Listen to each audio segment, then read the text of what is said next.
नमस्कार सगळ्यांना. आज मी एका अशा चुकीबद्दल बोलणार आहे, जी अनेक कॅन्सर पेशंट जे असतात ते नकळत करत असतात.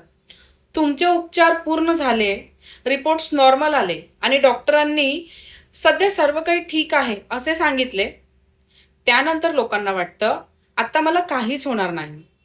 हळू फॉलोअप चुकू लागतात.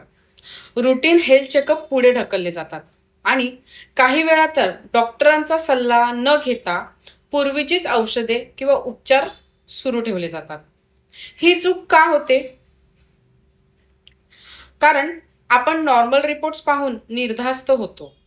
लक्षात ठेवा, नॉर्मल रिपोर्ट म्हणजे पुढे कधीच समस्या येणार नाही याची हमी नाही. उपचारानंतर नियमित फॉलोअप हा तुमच्या काळजीचा एक महत्त्वाचा भाग असतो. त्यातून डॉक्टर तुमच्या आरोग्यातील कोणतेही बदल योग्य वेळी ओळखू शकतात. म्हणूनच आज मी तुम्हाला 3 गोष्टी सांगणार आहे.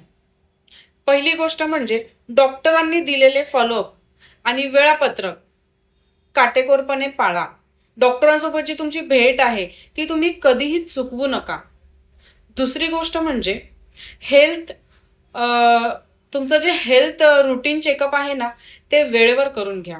तुम्हाला कोणताही त्रास नसला ना, तरी पण तुमची तपासणी आहे ना, ती महत्त्वाची असते.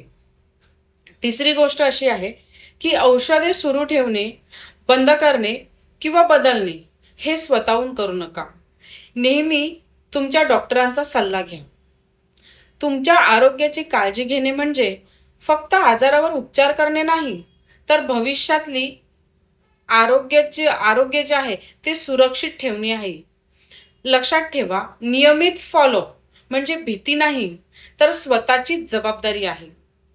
जितकी तुम्ही नियमित काळजी घ्याल, तितक्या आत्मविश्वास आणि निरोगी आयुष्य जगण्याचा तुम्हाला मार्ग सोपा होऊन जाईल. जर तुम्हाला